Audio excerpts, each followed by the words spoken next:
Vaccines, a controversial subject, but it really shouldn't be. Want to know more?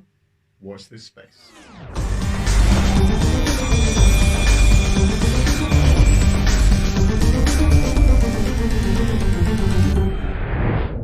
So the whole point of this very short 5-minute video is just to give a bit of background about vaccines and why they're so important. So before we get into the nitty-gritty of this, what we might want to know is what a vaccine actually is. It's quite simple. All a vaccine is a substance that when it's given to us or we're exposed to it, it elicits an immune response. So what we do is we produce antibodies. So when the actual pathogen, the real world pathogen, comes and tries to infect us, our immune system is primed and it's ready to attack the pathogen, and we do not suffer from the consequences.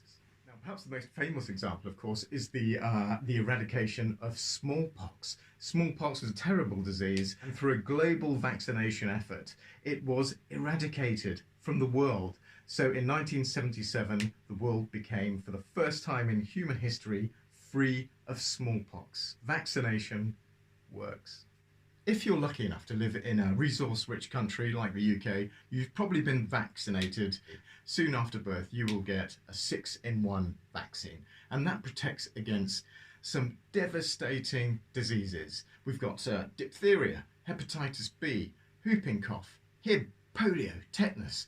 Any one of these, if an infant is infected, could be deadly or life-threatening. We are privileged to have access to these vaccines, but the danger is, of course, if we stop vaccinating, these will return, and this is exactly what is happening with some diseases, particularly, for instance, measles. Now let's take the case for measles, for example. We all think we know measles. It doesn't sound very dangerous, but it is. It's just that we've forgotten. If an unvaccinated baby is infected with measles, it can be potentially life-threatening. It's as simple as that. At the very least, it's considered a serious illness. So to put all this in perspective, one of the most amazing figures that I've heard is that from the WHO, that just between 2010 to 2015, just in 5 years, an estimated 10 million lives have been saved through vaccination.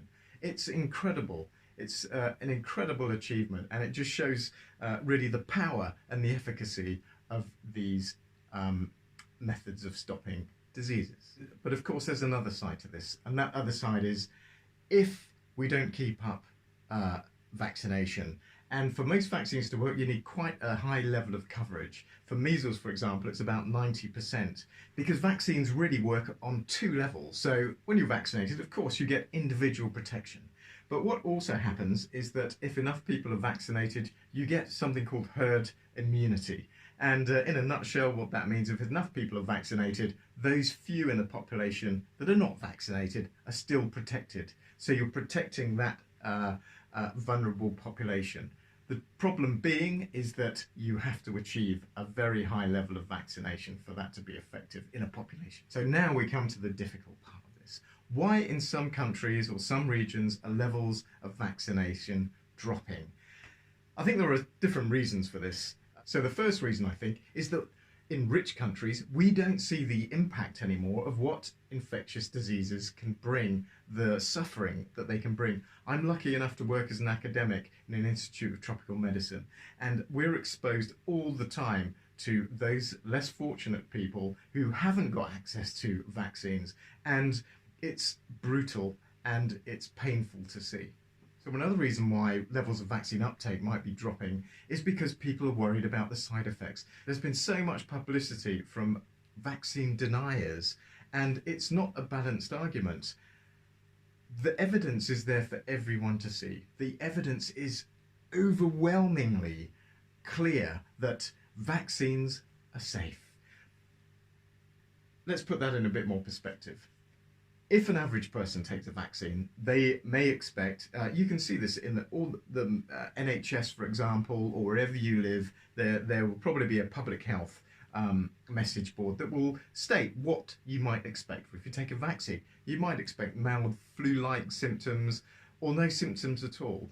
But pretty much that is all that you can expect to get in terms of side effects. There may be other cases, individual cases, at a very low frequency where people may have an allergic reaction. So in those cases that are extremely rare, you get an allergic response, which is usually immediate. You know you've got an allergic response because it happens so quickly. So now we come to the third reason. The third reason why the levels of vaccine uptake have dropped and still causes immense frustration in the medical and scientific community is the speculative link between autism and a certain type of vaccine, MMR vaccine. This was published some years ago by, and at the time, a medic stroke scientist, and insinuated this result. And it had a devastating effect on vaccine uptake. The problem with the research was that it wasn't true. And since that time, his methods and have been discredited, but it really shook the vaccine research to the core. So huge amounts of effort were really pumped into this to see if there was any link. And again, levels upon levels of research and proof, massive epidemiological studies. No other aspect of health has been so intensively studied, and the output is always the same. There is no link. The overwhelming scientific response is no, no, no, no. It's not even controversial. There is no link. The problem here is, though, of course, the fear factor was out of the bag, and what's happened is that there still seems to be this misinformation that's spread around online by anti-vaccine people in the absence of any scientific method, but it's still enough to see that that thought of doubt, that seed of doubt in some people, and they don't vaccinate, and that is tragic because it exposes children and some cases adults to danger, mortal danger. If you're not vaccinated against some of these diseases, they are serious diseases and they kill people, all for the sake of misinformation. It's tragic. Another fourth reason for all this is, I think it's the medical community's fault and the scientific community. It's partially our fault. We've got to shout louder and explain in digestible terms what that information is and get it across and more effectively than we're doing because it's so important. And I think one other aspect that has probably been under-recognised is that it's actually, people don't actually like taking their children to be vaccinated because it looks like it hurts. You know, no one likes seeing a syringe going into their children and to give a vaccine, but it's a tiny price to pay for the huge benefit and avoiding, potentially life-threatening illnesses.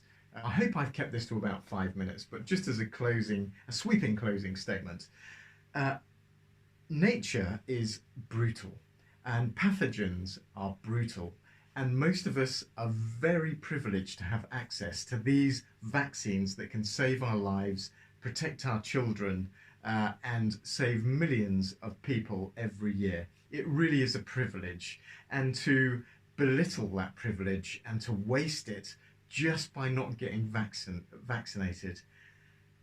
Some of you who still remain unconvinced, for example, take the time, go to some of these countries that are unfortunately under-resourced and scrape below the surface, and pretty soon you will see a devastating scenario where people suffer from a burden of these infectious diseases. You wouldn't wish it on anyone. So please, vaccinate. If there is anything particular, please do put it in the comments down below. And as always, thanks for watching.